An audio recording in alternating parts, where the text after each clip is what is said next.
Yeah, she knows that I enjoy doing this, and since it takes place at like 9:30 at night on a Saturday, it's not a big deal. It would be different if it was like 2:30 p.m. on a Saturday. Oh yeah, totally, of course.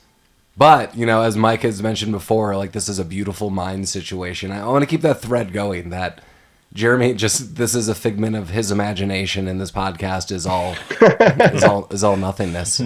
This is all a fever dream. Yeah. I've been in bed for like up the past year with COVID. Oh man, my childhood friend and I reconnected over films in my fever dream after COVID. Fantastic. All right, Jeremy. Right. As she shaves the beard that you've grown over the past year. To put on one more movie. VHS. Like, he doesn't even know about our new technology. He doesn't even know about the microchip or the seashells.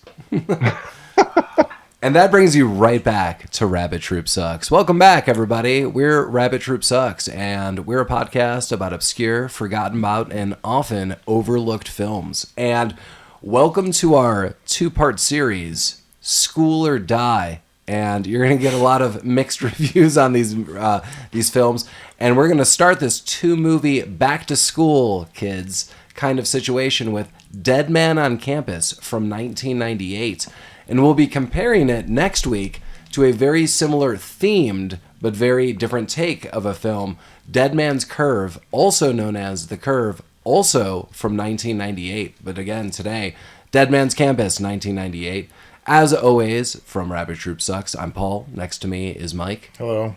Next to Mike is Lamar. Hello. Next to Lamar is Jeremy. Good day, listeners. Next to Jeremy is Collin. Hello. And, Mike, I thought before we even get into this movie, we should also be plugging ourselves. Yeah. That on Saturday, September 23rd, Mike and I have been invited to come and give a discussion at the Aurora Minicon at the Aurora History Museum. And to read, the Aurora Public Library is thrilled to return to the annual Minicon in person for the first time since 2019. Aurora Minicon is a free festival featuring comics, cosplay, and all things pop culture, and it will be bigger than ever before.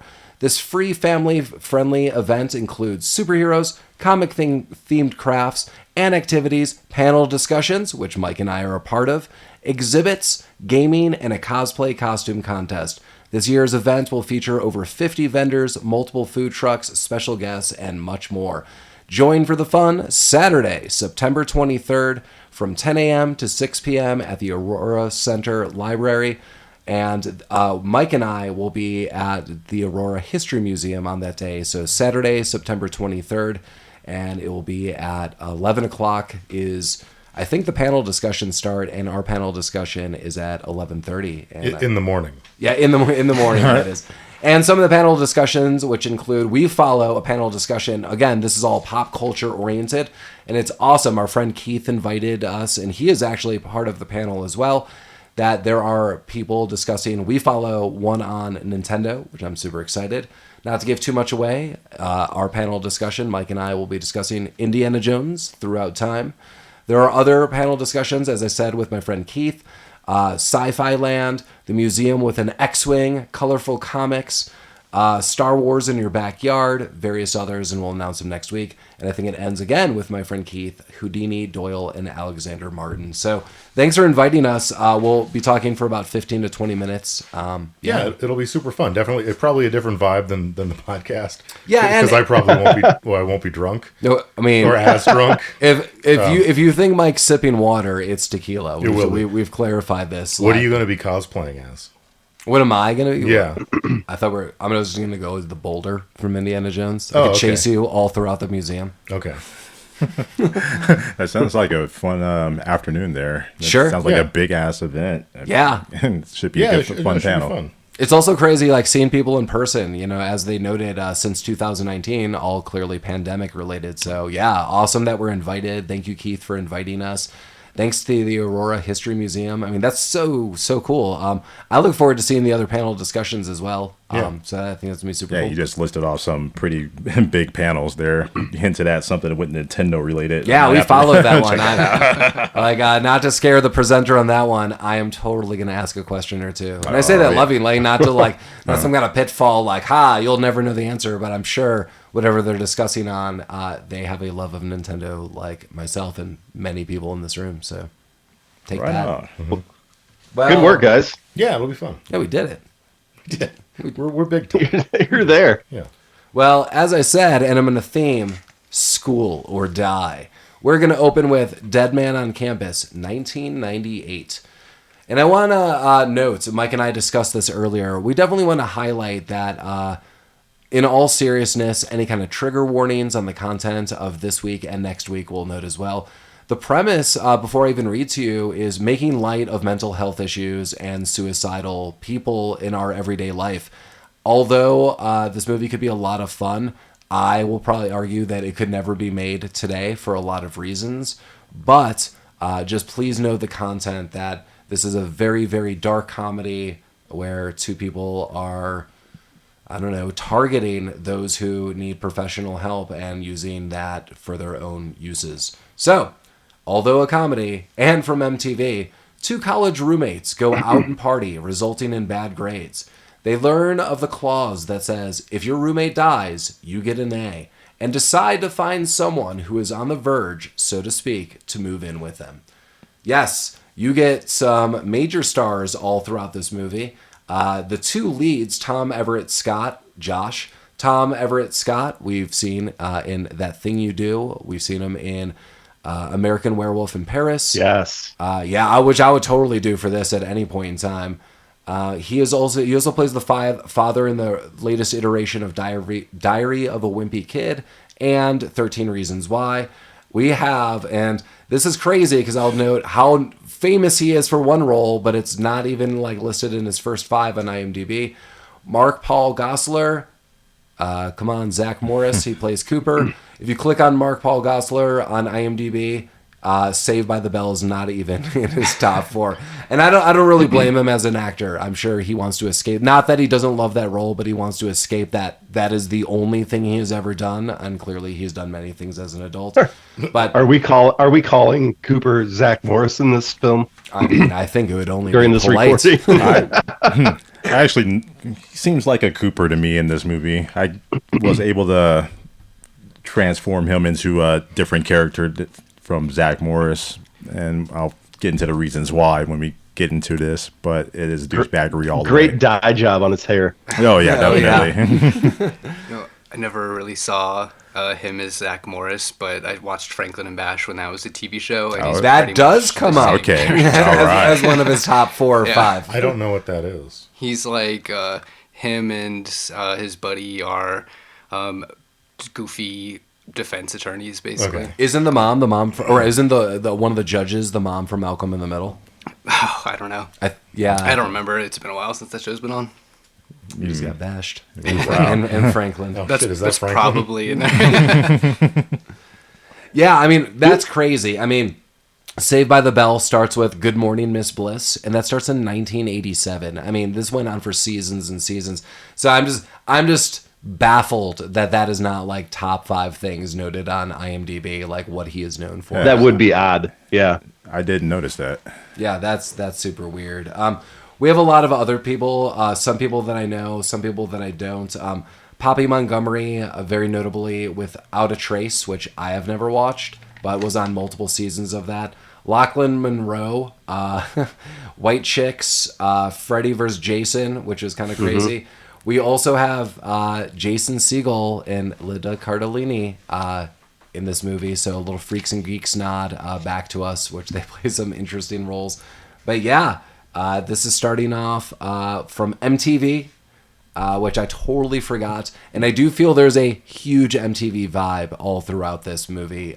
Thank God this movie's rated R, because there's this is their first rated R movie. MTV's really? first rated R I did movie. not know that. There's only 6 pieces of trivia for this movie, and that was one of the pieces of trivia. Wow. Yeah, I mean, because this is very, very clearly a depart from other MTV movies I've seen. I mean, Jeremy, maybe we saw this in the theater together, but I remember seeing Joe's Apartment with the cockroaches. That movie is a train wreck. That is their first MTV's first movie, and I saw that in the theater as well, and it is a train wreck. Yeah. They have some others as well, and like the humor's goofy, but this movie is definitely rated R. I mean, right out of the get-go, the language itself is like they are not holding back whatsoever. So I'm like, whoa. It was kind of noticeable to me because I had seen this movie years ago. I've seen it a couple times. Lamar and I had seen this movie a couple times at one point in time in our life. And as I was watching it, I kept remembering a couple moments when Lamar and I would crack up. So as my wife told Lamar, there was one scene in the movie that as my memory was coming back, I told her, I was like, oh my God, I remember this. I remember Lamar and I talking about this. And one line was said and I just got out of bed. I snickered and just like walked off. I was just like, okay, like weird memory. And I'll get to that. But yeah, This is a weird MTV movie. I mean, they should have made more movies like this. Which Mike is not going to agree. There's kind of a cluster of movies that came out kind of like this in that similar period of time. Election came out around then. Election is a way better movie. But I would like to do Election for this podcast. Definitely. Okay. But yeah, the whole premise behind this movie though is just utterly ludicrous. And the fact that, I mean, I don't know how this became like an urban legend, or even if it was an urban legend, but is there anyone that would believe that if your roommate killed yourself, a college would give you a 4.0 for a semester? I realistically could see maybe a couple instances of this overall, hear me out, where maybe if this was like towards the end of a semester, and you have already established, like, you are a good student, you've gotten good grades, that if something like this happened to you, they're like, you don't need to take your finals, we're just going to give you A's, and they're like, we'll see you at the end of the semester. Like, you don't need to, like turn in that final paper. Like, you've been getting A's, you've been here for other semesters, you're getting A's, we get it. So I feel maybe, like, a version of this, realistically, could have happened, and maybe a couple times, like, realistically. But again, to good students who have established themselves in like a lot of talks and stuff like this, but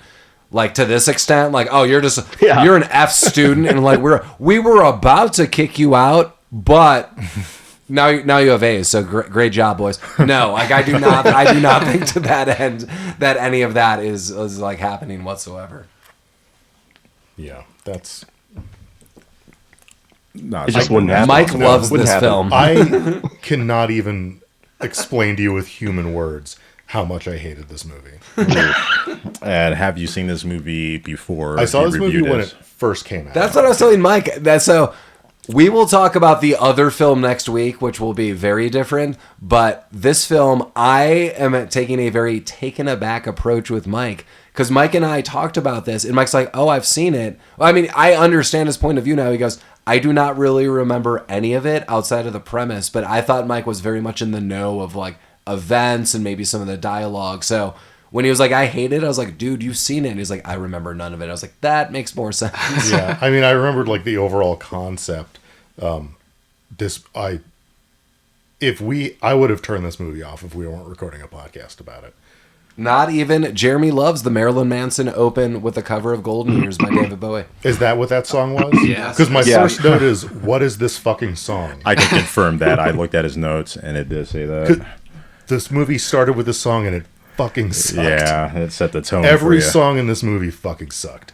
There's some other songs in here that I thought were good. No, none of them were. I thought it was sweet. I'll back you up on that, Mike. I hated everything about this movie. How late 90s is Marilyn Manson doing something kind of goofy. I thought it was a perfect opening for an MTV movie. I agree. I totally agree. I mean, I hated Marilyn Manson in the moment when this movie came out, and I hate him more now. I've never been a Marilyn Manson fan.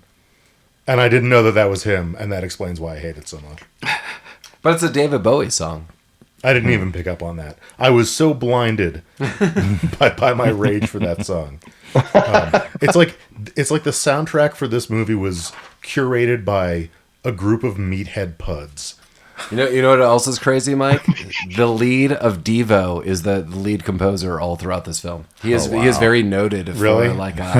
for like doing a lot of composing. Well, he work. should go back to his fucking day job. Yeah, I don't know. It's like Mark. fumbled this one. I don't This know if might I'm going be to say his day job. his name correctly. It's Mark Mothersbaugh.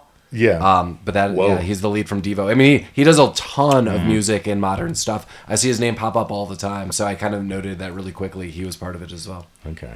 Yeah, there's a pretty deep, like resume of movie stuff. He's pretty good. Yeah. Yeah. Good. I think that He has to start somewhere, Mike. I think the late '90s is pretty much where music fell apart for me across the board, and Yeah. MTV just made example of it by playing some of the worst of it and making movies featuring a lot of the bad music in movies. I don't remember Such a all the shame. songs off the top of my head, but I do remember writing that I have side notes about music that I like some of the music in this movie for sure. I took notes about one song in particular. Was it a good song? No, it was the song that the dude sings at the end. Oh, we'll talk about that. we'll talk about those songs as well. Yeah. I have notes about that song as well. Yeah.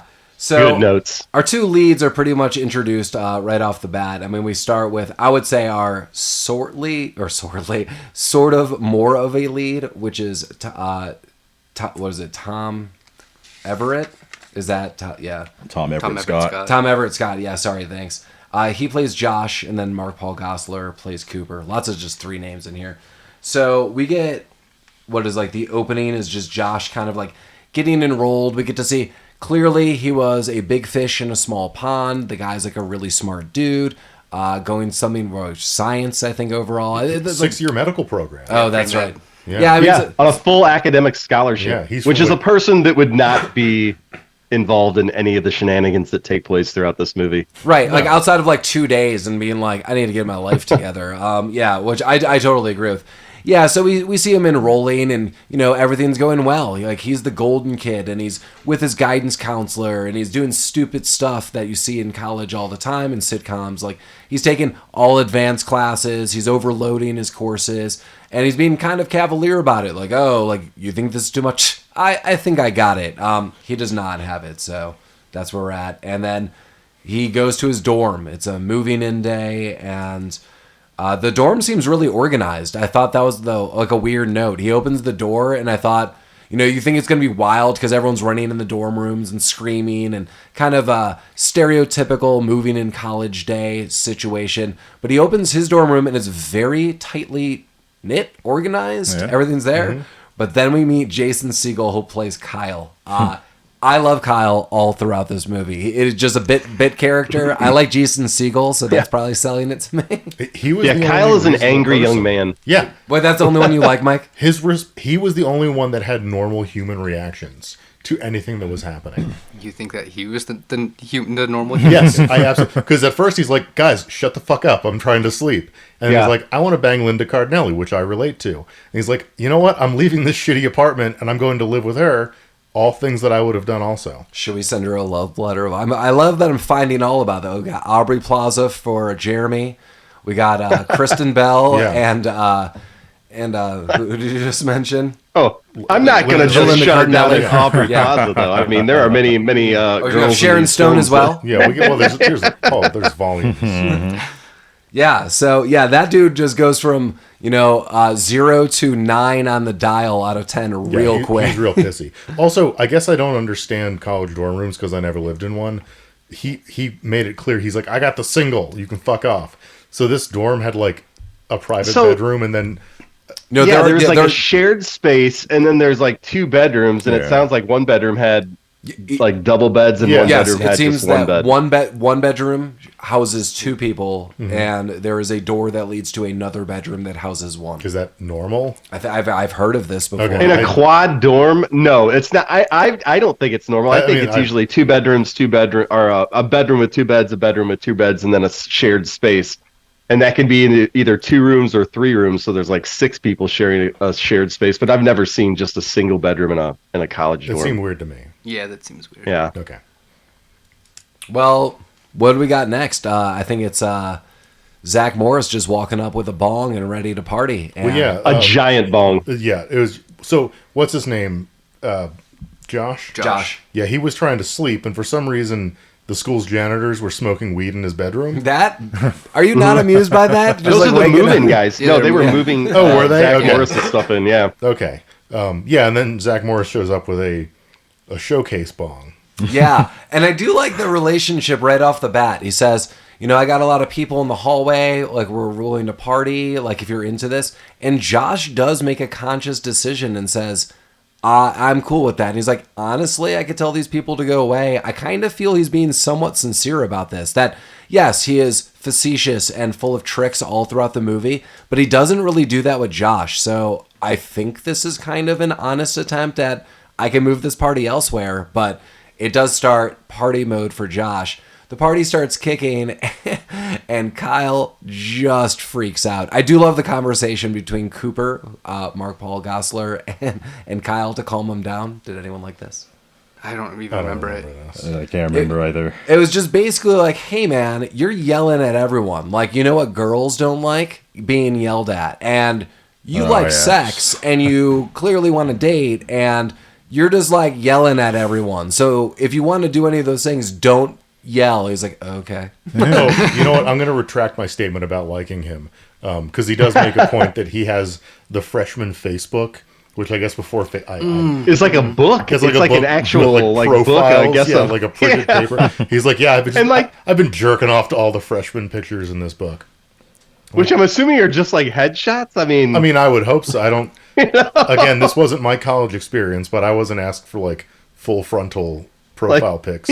he went from jacking off to the Sears and Roebuck catalog to Right. the freshman Facebook. Yeah, well, you got to jack off to something. Well, that explains all of his pent up anger. He's a He's Catholic. raging was as soon as you met Catholic, him. And you see Linda Cardinelli, and immediately he falls in love. She might have 3 words to say in this entire Oh, film. yeah, she Yeah. did nothing. Yeah, She they're was just wearing a making cross. out. Yeah, the trivia was they were actually dating at some point in time, so Oh, it really? kind of makes sense that. Well, it just seems like they were called in for bit roles. Like, you two, you're dating, you want to make out a little bit? Awesome. That dorm party leads to a quick romance. Then I think there's a shot where they're like hanging out at the cafeteria, and now they're clearly dating. My favorite part of the dorm party before we progress is that Josh spends the whole dorm party in his bed because everybody have came pants in on? and he doesn't have any pants on. Yeah. So instead of like just getting up and putting pants on, he's like, I think it would be normal just to stay in bed this is and like totally lean normal up and party talk to stuff. everybody. But he does get out of bed, and MPG brings him some pants because he sees Kelly, who he takes a little shine to. And he knows her name, I think. I don't. Wait, are you talking about Oh, Rachel? no, I think it's Rachel. Rachel. Rachel. Rachel. It's Rachel. Yeah. Is it okay? Whatever. Oh, I Poppy think Montgomery is Rachel, and that What? is Poppy? who Poppy, and that is who Josh likes. Okay. Yeah. Cooper tells And then her. and then they have Lucy, who is Allison Hannigan. What's her name? And she plays the exact same character she does One in time American at band Pie. camp. Yeah, in literally everything, because that is the only person she is. Yeah. she plays that role well. Yeah, sure. I don't I know. think the scene just peters out. Yeah, it's really just next morning. Like, Yeah. everyone gets to know each other, and the next morning they run into Josh runs into Rachel in some kind of quad, and she's like, "Hey, how's it going?" She clearly is interested in him. He Yeah. is feeling the same, and I agree with Jeremy. Your assessment early on that yes, I will nitpick this movie, but I like this movie all the way through, and part of the nitpicking is that none of this would happen on the end of Josh. That we meet Cooper and immediately he's throwing parties. He's the guy who has all the connections. Everyone knows Cooper. Everyone knows it's party time. And yeah, I'm sure everyone likes that every now and then. Why would Josh just go from 0 to crazy town? And I think he could manage some of it. The weird thing throughout this movie is when they talk about, oh, my grades are suffering, Josh is overall still going to class. And when he's not or kind of partying, later in the movie, he clearly makes an attempt, like a real attempt, to get his grades back on track, and he's going to class all the time. He stops partying. You guys know what I'm talking about, right? Yeah. And then he Yeah. still gets Fs? Like, what's going on? Like, the guy's cursed to get Fs. Yeah, so I think this is kind of the thing where, like you said earlier, he was a big fish in a small pond. So probably in his high school career, he's taking, advanced algebra, thinking like that's the shit. And then when he comes to college, he's like he's getting enrolled in all these calculus classes, and his high school small town algebra teachers aren't preparing him for calculus. Right. And I think they even reference this in the movie. Yeah. There's there's a little bit of a montage, but he's with his study group. And so I don't remember the question. Someone's like, "Do you know some nerd shit?" Yeah, it was some kind of Quimby bullshit. But and he super confidently is like, "Oh well, it's obviously this," and they're like, "Yeah, you fucking chode. If we were doing like Algebra 1, it would be, but this is like something fancy from college." And he's like, "No, yeah." So Yeah, like he's clearly dumber than he thinks he is. yeah, you can totally go to class every single day, Right. do your best, and still fail if you're not prepared. So I mentioned this when we did How High. So I totally agree. But like, I think my view is more just he has all Fs. Just all Fs. Like, Well, come on. I don't think he does yet. He doesn't. Yeah. But yes. His grades don't start slipping until he gets fucked. Yes, and Yeah, then, until he gets laid. But then Yeah. later, like, it's still all Fs. Like, even when he tries, I just don't buy the all Fs. That seems Cooper's jam. Like, all Fs. Like, I don't show up to class. I do zero. Yeah, I don't think Cooper's doing any work at all. I would just buy, like, the straight A student is now getting Cs. Like, that Mm-hmm. makes a little more, honestly, sense. Like, you went nosediving, but you didn't go to, like, just Fs. Like an F is just like, oh my God, dude, you did zero. And he's clearly not doing that. But Cooper is. Cooper's doing zero, so Mm-hmm. Fs across the board. It's my new cookie, F's ahoy. It's not the cookie you think it is, Yeah. but it is at the same time. And the you have best to cookie. ask for it privately. Oh man. Yeah, it's on the secret menu. But if you order it at like a Chipotle, Jeremy, when you're out, we'll definitely usher you to the secret menu and when you could access it. Okay. wow. I'm excited about that. Well, now. Well, I mean, I won't be there. Oh, okay. Well, I'll usher him to there. Okay, yeah, you'll give him directions and you'll stay here. This is the door. Yeah. It's your When choice to you're go through walking it. long nights on Colfax and you're just yelling F's ahoy, you'll blend right in. Yeah, You'll meet friends That's and good you'll to blend know. right in. Oh man. that's how you end up owing someone a rum and coke. I feel he's one Technicolor dream coat away from just like prancing down Colfax and yelling F's ahoy. Buy your Rabbit Troop Sucks Technicolor Dreamcoat at rabbittroopsucks.com. I can't wait to see that. Yeah, it's a good piece of merch. Yeah. So yeah, and this is kind of setting the tone for where we're going with this. Parties every night. Parties every night. At one point, Josh is like, you know what? I gotta stay home. I gotta study. I gotta really get my nose into this fucking book. But MBG shows up. He's like, you know what? I'm going out for beers. How these kids are getting beers, I don't know. They show it. yeah. They show exactly how they get those beers. Yeah, he's got like 16 or 17 fake IDs. Well, in his yeah, I guess wallet. that's true. None of which work, and the bartender's just like, Yeah. you know what? I don't fucking know. Oh, what's up with that? Have these. But so He spent a lot of time on these IDs. Yeah. Here's some beer. all of the I didn't write any of the names down because they were all horribly racist, if I recall. Yeah.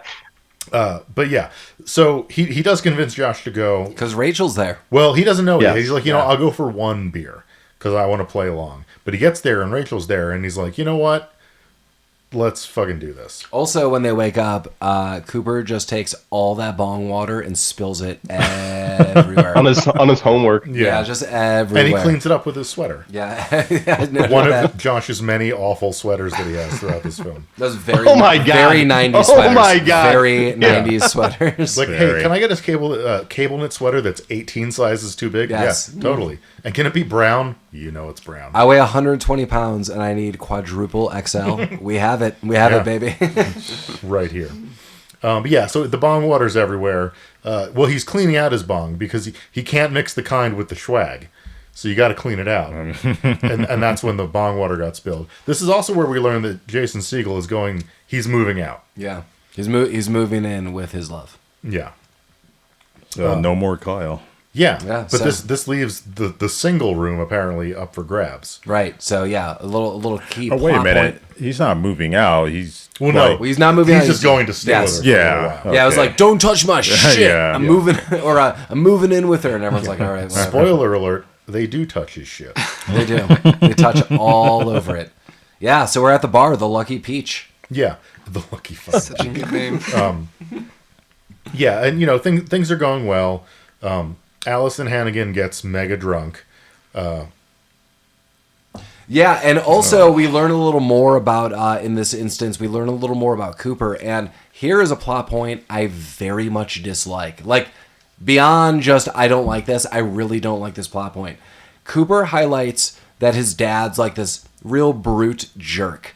And, okay, so we've heard this story many times, but here's the situation. He's like, if I don't keep going to school, I have to work for my dad's company. My dad's company is a very successful toilet cleaning company. Seems like a multi-million-dollar empire. Yeah. And my dad does this. This is how he pays for school. And because of this, I don't want to clean toilets. And my dad's a joke. And notes that Cooper says, my dad flushels the toilet cleaning clown. And I was like, dude, your dad is bankrolling you for school. He seems to have a very successful business. As long as your dad's content, what the hell is your problem? Like, and that's how you talk about your dad just because it involves toilets and cleaning? It's really shitty. Yeah. It Well, def- yeah. What? I mean, he definitely- makes his dad come off as like a big stern piece of shit. We meet his dad later. He's like a normal person. Right. He's just pissed off at his dickbag son. Yeah, totally. That he's just wasting all this money. Like, his dad seems very rational. Like, I'm paying for school. I'm going to give you a job, like not cleaning toilets, but as an executive at my company. You're calling me flushels? Like, go get fucked, kid. Yeah, thank God there wasn't, Instagram or something like that where he was actually post all that stuff and his dad could actually see him say it. Right. Yeah, like how terrible. Yeah, I just thought, wow, there was no context for this. Like, you're making your dad seem out to be this terrible person, but it's simply you don't like the company that he started and you think college is a joke. So, super weird. But luckily for Josh, all this partying is paying off because his dream girl wants to go home and sleep with him. And that's exactly what happens. And I do like the next morning when Josh wakes up, he sees Cooper and he's like, I love college. I love everything about it. Just he's so happy. And again, I don't understand why this relationship can't be maintained realistically. I mean, these are, I live on college students, or I live on campus students. Josh does have a background where his scholarship isn't paying for everything. He does have a job in addition to this. So that's taking up his time where most of his classmates do not have that additional job. So you see Josh is coming from a very working class background and that scholarship is everything. Yeah, he has a job at the housing department, which comes into play later. Yeah. Yeah, that comes in handy. We're also treated to a montage of Them smoking weed and having good times. sexual distractions and academic failure. And this is where it all goes downhill. He's going downhill fast, too. Yeah, Yeah, so he bombs his midterms. Completely bombs them. big time. And this is where MPG's dad shows up. And he kind of, again, he's like, you piece of shit kid, like, tired of buying you into schools. If you fail again, you have to go to work. Which is obviously the worst thing for someone like Mark Paul Gosselaar. Like, as soon as he opened the door, his dad put him in a headlock. Yeah. Hey, what have you been up to, Son of a bitch. Son of a bitch. Yeah, and I do like that the dad highlights now that like if there is a bad part to the job, he does threaten. If you fail all of your classes, I'm done. I have been paying all this money to get you into school, so clearly there's been bribes, other money, and stuff like this. He just wants the best for his son. Not that I'm saying the bribes are correct and right to do, but you see the dad's vantage point. Like, you're not even like taking the bribes, dum-dum. Like, Jesus, like, do this. But he said, if you fail the classes, you're coming home and you're going to work in the field, meaning like hands-on. Cleaning up stuff like this. shit. Yeah, where clearly the father probably started at that and then built a CE or built an empire, is now the CEO. So Sure. Yeah, I mean, I have no problems with the father. I don't really, I really didn't get that. That should have been written completely differently. I don't understand the situation here. Yeah. It's amazing how in this awful movie they didn't write some of the characters right. But here's the thing that I'm going to disagree with, Mike. Now that we're getting closer to the second half of the movie, I really like this movie. This movie amps up for me because I'm shaking. You can't see it here, but I'm shaking my head in disgust.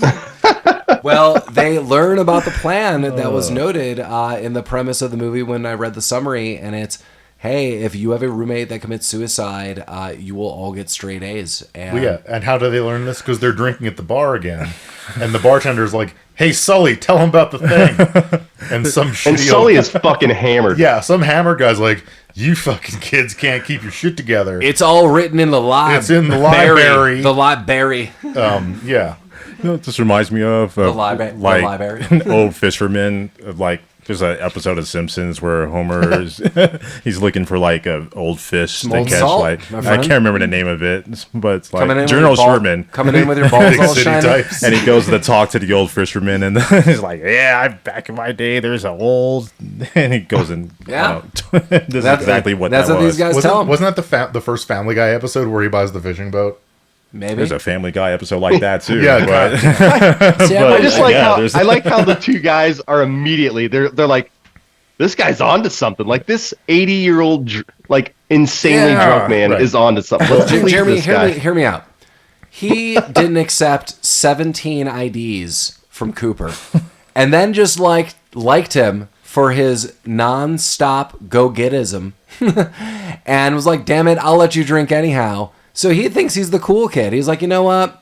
We got to get this guy the inside track. If one of your roommates kills himself, you're getting A's like this old toothless Sully over here.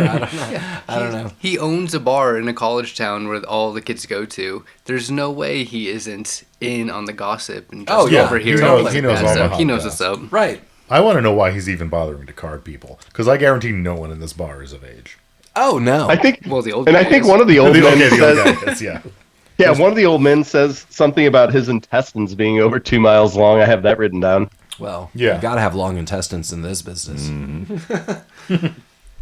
Yeah. So, well, now they come up with a plan. Yeah. They both failed their midterm. Well, one didn't take them, presumably. So, Well, it's really so it's a plan, and then we kind of see some jump scenes and some homework. So they each go on kind of these different routes. So Cooper joins the suicide hotline on campus as part of the plan. Josh starts going to the guidance counselor and asking just like a ton of questions. What was I asking? Oh no, so this side of Josh goes to the guidance counselor and finds out he needs a B+ average. And he's like, oh my God. And he does the math. He's like, I need A's on top of A's on top of A's just to like unwork the failure of my midterms. Right.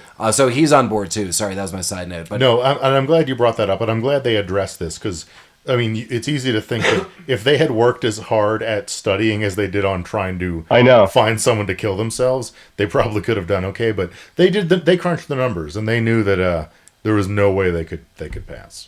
Yeah, I think the dad mentioned that Cooper didn't go to his class for 2 months. Yeah, I that's would not think surprising. that's after you're done. you're done with that. You're totally I mean, done. this is the only way you're going to get away with it. Well, Josh has a chance at least, but Cooper's done. Well, yeah, Yeah. but Josh didn't have a chance. That's the problem. Oh, yeah, that's true. I do know from experience that if you miss 2 months of classes, that you are not going to 2 pass that months. Jeez. yeah, it's a lot.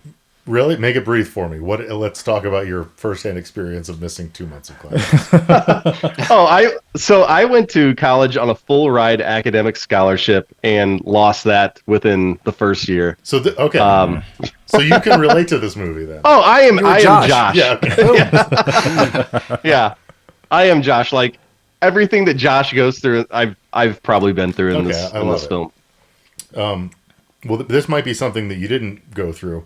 After they kind of formulate this plan and decide to start looking for kind of bummed out students, they break into the student admission office to get what the fuck they're looking Well, for. They're before looking that, for- they go to the library and they find it in the Oh, chart. yeah, it's in yeah, physically in the charter. where It's like a written. Harry Potter book, like behind a glass case. And they rip the fucking page out.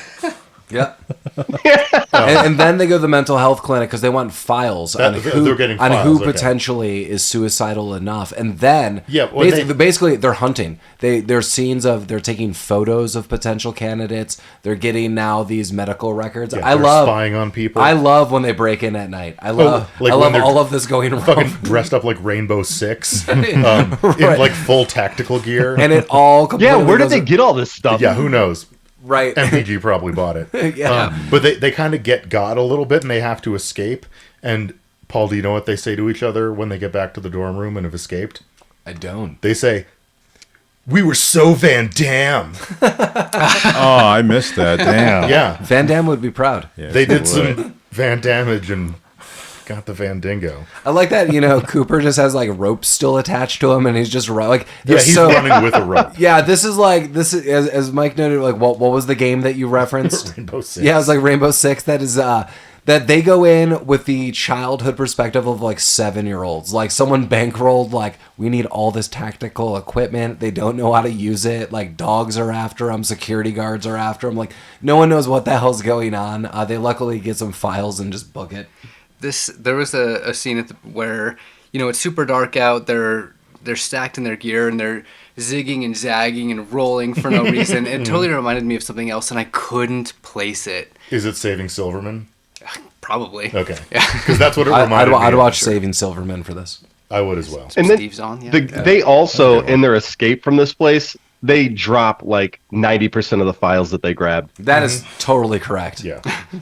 And now they formulate a plan. They are looking for their Mr. Z. Mr. Z is their suicidal target that will be the gateway to them getting straight A's from the incompetence of the semester. Yeah. And their first target is Loch Lomond, Cliff. Yeah, Cliff. whatever the fuck his name is. Monroe?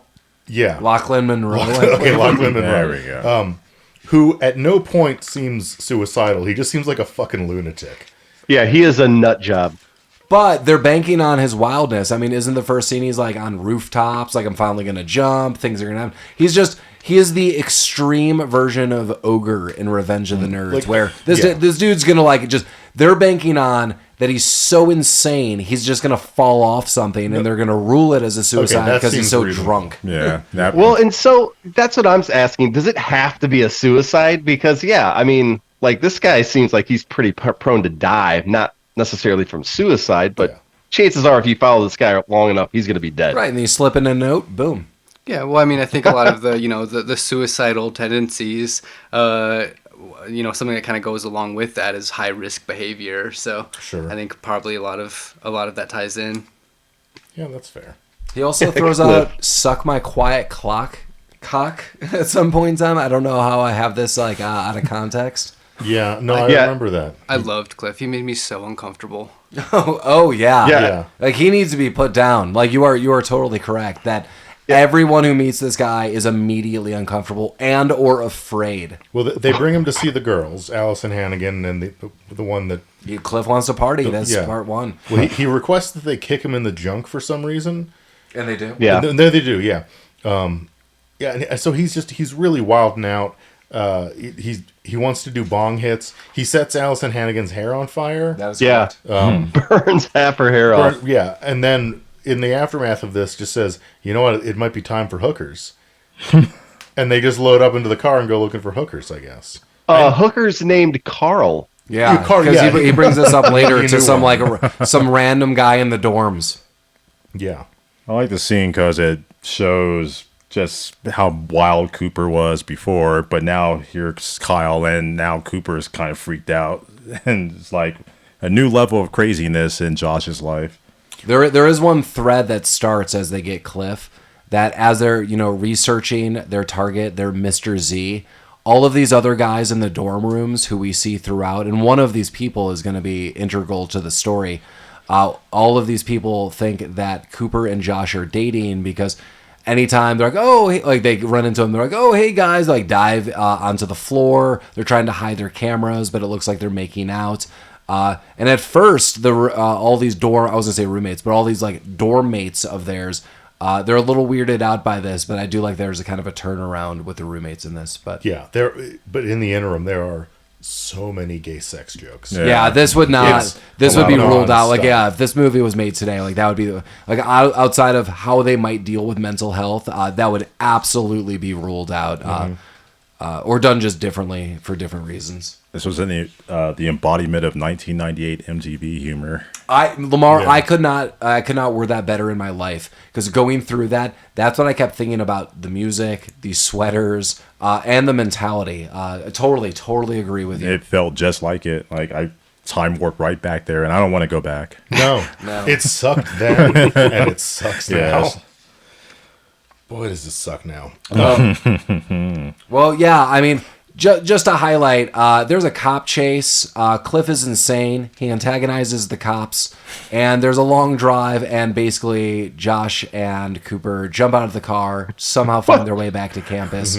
Well, Cliff pulls out a World War II like Luger. Yeah. And begins firing at the cops. Yeah, and that that is is like, they don't like when I do this. Josh and Cooper are And they like, didn't. okay. I didn't like Cliff that much as you guys, but I did like this part in this movie. And yeah, and we also established, because while we wanted to give the trigger warning, how light they're making this of.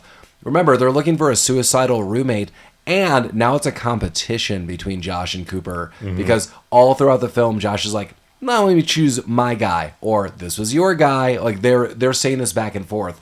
The second target of this movie, Buckley, is my favorite person of the entirety of this film. Yeah, Buckley was Okay. decent. The Buckley movie, has amazing, he has amazing comments. We'll talk about his poster choices. So Loch Lomond Monroe has in this movie a lot. That should have not been the case because he's awful. This guy should have been in the movie more. Yeah. Yeah, so we get a conspiracy theorist named Buckley, and they immediately approach this guy because he thinks like all these people are out to kill him. Specifically, he thinks it's Bill Gates. Bill Gates. Bill Gates wants part of his brain, Yeah. and somehow already took part of his brain because he was sitting at an airport once and fell asleep, and Bill Gates took some of it. So, That'll happen. yeah, Yeah. whoops. Tale as old as It time. happens. Yeah, it's super X-Files across the board in his mind. We later see posters of him. So we go to Buckley's dorm at some point in time, and he has a handful of posters of himself hanging up, but they all look like he's caught in the act. Like he's Bigfoot. Like it's like, imagine someone's like, boo, and you turn around and someone took a photo, but it's of himself that he enlarged into a poster and hung on the wall. Wouldn't you? It's amazing. Like some of these are like him like putting like quote symbols up, and like it's super weird. I love this guy. I must have missed that. You missed the posters? Yeah. Oh my god. I did not notice the posters either. Oh my god. He has, so all the posters are like, imagine like this, like a poster like, ah! And they're like 6 feet or maybe like 3 feet Yeah, tall. they're pretty big. And they're all black and white. And there's like pictures of him like walking in the woods, like turned around. Like all my questions are like, who the hell took those photos? Why did he enlarge them? But it looks like surveillance photos. Like honestly, like someone's taking them, and he now is just hanging them in his dorm room. I can see how you missed them because I had to go back and I just briefly caught him and like, what is that? This is the only time that I had to rewind on the movie. And Yeah, like, what the fuck? I mean, my eyes were rolling around my fucking living room At most this time, of the probably, time. yeah. So I might have missed some of the subtle visual nuances of this film. They're the pictures that Bill Gates is sending him, like, It must be. trickle. Like, one a month, he gets Well, one. At one point, he calls the suicide helpline, and MPG answers because he's working there, pretending to be Bill Gates. He's like, I know what you're up to, you piece of shit. Yeah. I'm coming for your brain. Yeah, I love that. that's my favorite Cooper moment in all of this. Yeah, they totally set Buckley up from the get-go. I mean, they're pretty hardcore too because they're trying to expedite the process because finals are coming up. So I like at one point in time they have like a samurai sword and there's like laying it in his room. They throw in a noose, like a tied noose, just like right in his room. They're putting all these Pills vials everywhere. of pills. Yeah, Collin, it was like a pharmacy. Like they took out like 40 pill vials that are filled and to start like putting them around the house just so he has access to them, that he'll always see them. I gotta say, it's pretty morbid how they set up these guys for this whole suicide thing. Yes. Yes, it is. Yeah. I also want to bring up a note. There's a point in time where Buckley, when they first meet him, and he's at the cafeteria. I love the scene. Buckley runs up to him, and he's really agitated, and he says something to him. This is another part where I have to rewind because he says something weird. And he says, and I quote, "Yeah, so my cousin Virgil is making bombs out of apple cider." And I'm like, what? And then this woman comes up because in the cafeteria and grabs his lunch tray And she's like, "Can I take that for you?" And he's like, "No, I'm not done. I'm not done." And she's fighting for it, and he just slams it down. He's like, "Let's bring it on!" Freaks her out. She just walks away. Buckley is my favorite character. Oh by far, yeah, yes. totally, Lamar. Yeah, the look in his eyes when he's like, "Bring it on!" Like everyone, like imagine hundreds of people in a cafeteria just stop, and he is very self-assured about that comment. Yeah, everyone stops. Yeah, Buckley is a genius. You guys honestly need to go back. No joke, just for a minute. Just to see the pictures of what Buckley has. I mean, guys, there's like 4 massive posters of himself in the dorm room. It's insane. It's insane. Yeah. Yeah, I'm never watching this again. But Buckley does. I don't remember what happened because it doesn't fucking matter. He catches them doing something. All right. If there's any kind of weird transitional statements, I definitely will know. We just went through a power outage. We lost Jeremy. We lost it all. We lost lights. We lost everyone. Hi, everybody. So, yeah, we're wherever we left off. If I have to keep this in. No, that's fine. Collin remembered where we're at. Did he? Nice. Because I'm now disproportionately No. drunk Collin's totally compared right. to- okay. Yeah. Yeah. So during the power outage, bunch of drinking. Yeah. Oh, I yes. think we're at the part where basically Buckley moves into the room, but he discovers that Cooper and Josh have been hunting for suicidal people. That's so right. He finds He all sees of the fucking photos pictures on the of clothesline. himself. Yeah. And is convinced that they are part of the conspiracy trying to hunt him and murder him, and he bolts. Yes. No, Well, he doesn't just bolt. He goes, I was right. I'm gonna tell everyone, you'll never get laid. Yeah. Well, this just validates his theory. Like, he has now proven himself not crazy. Oh yeah. So they basically cured him. Yeah. They did a good deed here. This is brilliant writing. No, it is. Yeah, this movie was amazing. I'm sorry about all the shit that I said. This turns it around for me. Yeah, it turns out Buckley 4 alone or turns 5 it around. drinks His in, antics. This movie's incredible as Yeah, far as Mike's man, concerned. it's amazing what happens. His antics alone turns the movie around for you. It's not like Oh this yeah, is a great and, movie. and he now. comes back, and when he comes back like soon, he's gonna have my favorite line of the movie, which makes me love Buckley more. And then we get some hard cut that Cliff is throwing water balloons off a roof and falls off. No, we're not close to that yet. Really? Yeah, because they introduced the third guy. Yeah. Matt Noonan. Yeah, he is introduced. Oh, the lame British eyeliner guy? Yeah. Yeah. The cliff throwing balloons falling off is much later. Oh no! no. It's before. Yeah, yeah. this is how it gets injured, right? Yeah, because Cliff fell off the roof throwing water balloons. They think he's dead, But he's not. but he's not. And then they like cart him off. Yeah, so they kind of rule off Cliff as a guy Yeah. that they can depend on for suicide. Their quote is, "Well, this happened, and he almost died." And they quote unquote say, "We're on the right track." Yeah. and that's when we are introduced to Matt Noonan, Oh, sure. depressed rock star, with hopefully we're all gonna note his song and his evolution of the song in different genres. Whereas it's my word. Wait, my words are my sperm, spewing forth for my tragic germ, while dying to kill you, soiled a tissue. So, yes. My God. What was that song called? Sperm. Sperm. And so, yeah, this gothy kind of emo dude is highlighting he's very depressed, and they want to recruit him again to be the roommate, because then he's later telling him he has premonitions and dreams. Yeah. Yeah, he's coming off like this all like brooding badass. They're like, "Oh, you play in a band? What's your band called?" He's like, "Kiss My Ass." This is the name of the band. Yeah. It's Kiss Well, My I'm sorry. No, that's the name. This is the name of the band. But like, there's cracks in the facade. At one point, it doesn't matter. One of them catches him watching and like laughing at. It was like Keystone Cops or some like old black and white TV yes. show or something. Like, is he faking being a fucking sad Yeah, sack? and they're noting this to him too, and he gets really defensive when they bring this up. Yeah. Like, "Oh, am I faking this? Am I faking this? I had a dream, gun in my mouth, dreams, bang, bang. And he says that and just walks away. I love this dude. Yeah. You think I'm faking? Cooper's like, well, if it was genuine, you probably wouldn't have got that second shot off. Yeah. I did like that line. Yeah, the second half of this movie is off the hook because they're way darker jokes. And when we get to Buckley, it's amazing. I do like Matt Noonan as well. Buckley is by far my favorite, but yeah, you could tell that Cooper just doesn't give a shit anymore. Like those kind of comments are like, yeah, dude, we've gone through a couple other people. We've got like 5 days. Like, I don't need this crap.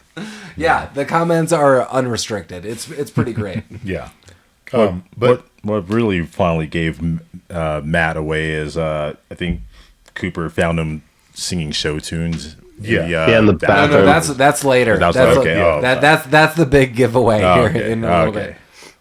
Yeah, so basically, this guy moves in, and he's going to be playing his band at the big show. There's some kind of dance at school. He's doing it all. And he keeps highlighting, I've had premonitions, I'm going to die. You know, it's all after this. Like, that's how they'll remember me. I'm like, man, you're playing a show to like 40 people at like a college like dance. Like, you could do better, dude. But side talk, yeah, so that's my Cooper acknowledgement. I don't think you'd get that second shot off. But yeah, they go to the big dance and the band plays. And he is definitely reeling some people in, and Rachel's roommate definitely is in love with him. All the ladies are drinking up. They're drinking up his sperm song.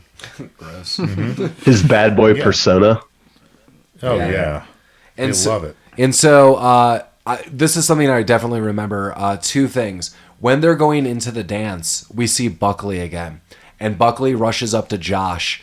And he's like, oh, Buckley, we're looking for you. He's like, you've been in on it. I knew you were in on it the whole time. And this is my favorite line from the movie. And this is what made me jump out of bed. Because I remembered Lamar and I hearing this line. And Buckley looks at Josh and goes, to everyone, he turns around and goes, hey, if you see this guy, kick him in the balls. And he then just runs off. And I now have just been thinking about that every day. I just don't even know what to make of that, but that's amazing. I would have clapped. If I saw that, I would have clapped. To Mike's point about how terrible this fucking movie is, this scene where Buckley runs up and says this to Josh, there's at some point Rachel kind of broke up with Josh, and this was him trying to be like, oh no, let me explain. And then a Buckley comes up and ruins everything. And the second thing I remember is, as Matt Noonan is walking off the stage singing his sperm song, he's walking through a crowd, and as noted, Rachel, one of Rachel's roommates, is just totally into him, and she's like, I thought you were great, or something like that, and he just goes, whatever. Whatever. And then walks into the bathroom, and then Lamar, you could note what starts happening. I did jump ahead on that, but that's what happened. Cooper walks in. Actually, Matt he's first of all, he's just singing his regular song, and it turns into show tunes. Yeah, it's amazing. It's in like cabaret. He's dancing around the bathroom. Cooper walks in, sees him. He knows he's faking the whole time.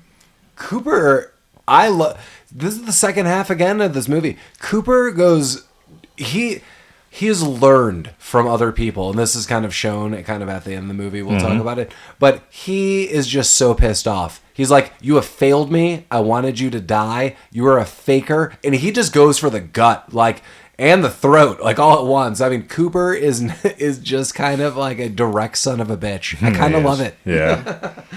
Calls him a poser. He breaks his British accent. Poser. I'm not and covers his mouth like, you're not even British. Oh yeah, Matt Noonan is fantastic. Yeah, and then they do some quick research after and found out he was the bugle boy, like from high school, and just he was in like Glee Club. Pep Club. Yeah, just like totally changed his identity as like some British like depressed rock star when he started college. So that's just fantastic all around. Yeah, and it obviously totally played. Yeah, well, it was working for him. The ladies Brilliant, loved it. Yeah. Yeah. And so they're super pissed. They don't know what to do. They now realize they're going to get kicked out of school. It's just a period of time. and they go back to the dorms. They're depressed, and one of the other dorm guys, as I noted before, that they've seen before, like their dorm mates. One of the guys' names is Pickles, and he had some sweet blender that he noted before. And they're like, well, might as well get super drunk and trashed. It's our last night of partying. We're gonna get kicked out of school. Pickles lets them use the blender, and they quickly realize that Pickles has taken a bunch of pills and he is suicidal. And this movie takes like a super weird turn. I do wish something was written differently. So Cooper, under no surprise, wants to take advantage of this. He's suicidal. We can move his stuff into our dorm. I could fake in and hack in somehow these forms. We could say Pickles is our roommate. And Josh clearly immediately has nothing to do with this. He is trying to revive him. He's called the police, various other things. I just kind of wish that Cooper did not think this. I think they both could have been like, nah, we both learned a lesson, and we like this guy. Because the dark joke in all of this is these three random people that they have targeted as Mr. Z. We don't really know them. They're not close to them. They're a bunch of weirdos. God, I love you, Buckley. Kick him in the balls. But yeah, Pickles seemed like a nice dude. I just wish Cooper wasn't really going to sell him out that quick. I didn't feel Cooper was going to ever learn a lesson or change at all in this movie. I could never feel an emotional attachment to him changing at all. He was always going to be a douchebag in this movie. Yeah, he's a big piece of shit. And just never change at all. Like, this would have been a great moment for that, but Cooper, I could not get that out of. Right. Josh did the predictable thing. Yeah, and instead Cooper's just pissed at him. Yeah. I mean, my hope would have been this, that Cooper would have been Cooper and been like, yeah, we're going to take advantage of this. But as he was grabbing all those pots and plates and various other things, when he actually brought him to his own dorm, that's when he was like, nah. Like, that was my realization. And I think that's what have like actually made this movie like really tighter in the story. But I do kind of like the turnaround. So Pickles does get the medical attention he needs, and Josh goes off, and they're pissed at each other because Cooper's like, this was our one chance. And Josh clearly is like, nah, man, I was not going to cash in on that dude's life, which is, thank God, like awesome. But then where does Cooper go? Like to the bar? Is he back at the Lucky Peach? I don't know. I stopped taking notes at this point. I did too. Well, Cooper go. I was drafting my resignation letter to Rapid Troop Sucks at this point in this movie. Cooper goes, I think, to a bar, or maybe just back to the dorm, and he is informed that Josh is suicidal and he's on a bridge. And everyone runs over, and Josh is there. And through a series of talks, Cooper actually talks him down. He's like, it's going to be okay. We'll get through this together. And he talks him down, and everyone's happy. Cooper is somewhat a hero and a really true friend. Yeah, he really does open up and highlights that he's a good friend, and it was his fault, and he's really sorry for all of this. And they kind of give each other a big hug. And as they're hugging, Josh leans in and highlights, do you think they bought it? And this is a trick. They're not going to expel a hero and someone who's been depressed this time. And he's right. And we get to see a little aftermath of the story. And the story is that Josh was able to keep his scholarship and it extended. Cooper's dad was happy that he was a hero and it continued to pay.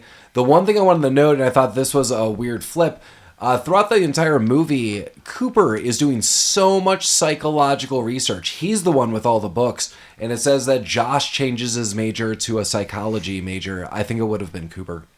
Do we know what Cooper's major was? No, At all? Is it mentioned? No, that's weird. Yeah. I don't think it really matters. He does. No, He does change it to a psychology major.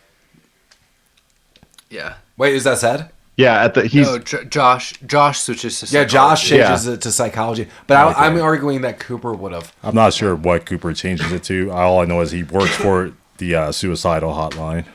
Yeah. Yeah, and he but he's still like asking people on dates and he's trying to buy concert tickets. He's not taking it seriously. But throughout the entirety of the film, it's his character who buys all those books and does all those things. That's true. Which is like very bizarre. So you would have thought the storyline would have been he learned so much that although he was like an academic loser, he learned so much about psychology he actually wanted to help people or something.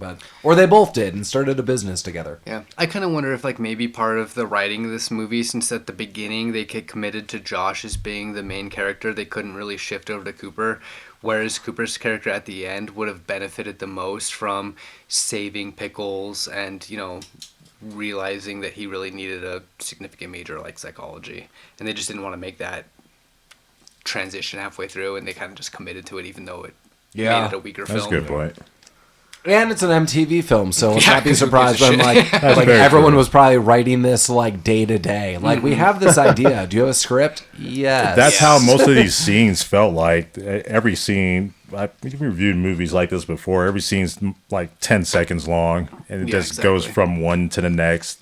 Very little passion put into anything, and just to get to that point, which it does all right. I mean, the story is told. The story's weird. I don't know if you can buy into that. We discussed that before. Yeah, I can't. Come on. Yeah. I can't.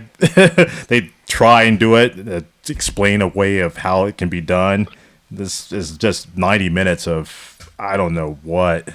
The first 30 minutes was not even part of the story. It was just him getting on campus and fucking around. I agree with you, Lamar. I feel the first 30 minutes are a little more disjointed in the tone and the mood of this film. That's why I say, like, closer to the second half, I totally dig this movie. Like, once this movie has a mission plan and it's like, hey, we're not partying and they're not disjointed scenes and whatever, that's where we're at. Yeah. So I totally like the second half, and clearly that's where Buckley is introduced. And again, I like Matt Noonan. I like his whole turnaround of his character. And we forgot to highlight that Kyle comes home and he's with Yes. Linda Cardinelli, and he's like, "Why is someone in my room?" And Cooper's so pissed off with him that he's like, "I don't know, you're a fake rock star." That's what I thought this was. This guy's some imposter. And the last scene is Cal just beating the crap out of him. But we later find out that Matt Noonan starts some like pop band. Oh, yeah. It's still singing the Sperm song, which is amazing. Right, but it's like to the theme of that thing you do, basically. Yeah, it's great. Yeah. It's like wearing a little outfit. Yeah, at they the have end. like the suits on, the monkeys suits. Probably worked out better this way for him. Well, he looks so happy at the end. Yeah, he did. He still had the eyeliner though. That's true. Yeah. And then we also think Cliff has died at the end, which we forgot. That he died in some like boat wreck. But Cliff is a tank. For a cruise ship. and then we see him. Yeah, we see him come out from the dead. Do you remember what was on the tombstone, Mike? What was Okay, it? let me read this right now because I have it saved. It was nope, that's a picture of a rabbit. My name is Cliff, brother of Joe. I got me some crack, but I still want some hose. Lovely rhymes. Yeah, I mean, and that's the kind of jokes you can be treated to in this movie. Whispering you into the night, Rabbit Troop Sucks listeners. Yeah. Well, before we get into our final synopsis and Mike's true love of this film, you could always reach out to us at rabbittroopsuckspodcast@gmail.com. You are free to go to our page directly, rabbittroopsucks.com, where you could stream. You could see some pictures about us, and a couple notes. We'll probably put up that we're going to be working with the Aurora History Museum coming up, so maybe we'll make note of that. Clearly on social media, hit us up on Instagram or Facebook. Let us know if there's anything you want to hear, and if there's anything you want to hear about and have us watch, especially for Halloween. Let us know. Send you a shot glass, a little Rabbit Troop Sucks insignia, maybe a sticker. But yeah, Mike, why don't you let us know? You want my take first? Set us up, Mike. This movie is terrible. I don't think I laughed once. The humor is awful. The acting is unrepentant. Like, there are no good qualities to this movie. It is boring. It is not funny. I almost turned it off 3 times. If I didn't have to record this podcast, I would not have finished it. No one should watch this movie. Ever. I cannot say enough bad things about this movie. This is the worst. But no, this is the second worst movie that I've watched for this podcast. You'll find out about the first worst one maybe in a week or so. This movie is terrible. Like, I can't even talk about how bad this movie is. I did not find joy in this movie at all. I thought it was awful. But did you know who wrote the Sperm song? Wahoo. It was the Dust Brothers. Was it? awesome. Okay. Great. And also, Twiggy Ramirez and the Eels are on the soundtrack. I like the Eels is soundtrack. sweet. Wow. Honestly, looking at the track listing for the soundtrack, there's some pretty good songs on it that I do not recall hearing in this movie. Yeah, I made note. Twiggy Ramirez and the Eels, when they both played both songs, I thought they were a lot of fun. This movie sucked. That's all I have to say about it. Lamar, where are you at with this movie? I liked it just a little more than Mike, but I didn't care for it. Bradley stole the show for me. Buckley. Yes, thank you. Kick him in the balls. Such great lines. Unfortunately, when that's your only good part, is just one character and a couple lines. It's not that great of a movie. You know, I can't hate the movie. I looked this guy up. He didn't really do much. Yeah, I saw him too. Yeah, I think this was the first thing that popped up when I typed him in too. I love this dude. Yeah, I wish he did more. He seems like a natural for a psychotic conspiracy theorist. But not a great movie for me. It wasn't a hit for me. I'm sorry. I didn't hate as much as you, Mike. I'm sorry. There are some pretty okay scenes. The concept of this movie is just wacky enough for me to enjoy it on that level of concept that's crazy enough that it works for late 1990s MTV writing. What are you thinking, Jeremy? I'm right there with Mike on this one, and Thank you know, I found some humor in certain scenes. I really liked the awkwardness of between Josh and Rachel at like the very beginning, and it was a very like nuanced comedic awkwardness that worked well. And there were a couple like jokes, and I did enjoy Buckley and whatnot, but the whole movie's built on a foundation of nonsensical business with this suicide and your roommate gets a 4.0. Like, it's just ridiculous that it even exists. Nobody that has a academic scholarship, a 6-year academic scholarship for a medical student would even fathom something like this. So the fact that the movie exists based on that, like, just tears me up. And then because of that, like, I'll watch it with kind of like dead eyes, and I miss a lot of things, like some of the songs, those posters you're talking about. So yeah, I mean, that's how I feel about it. I know Mike hates this movie, but I definitely just feel I have to go back.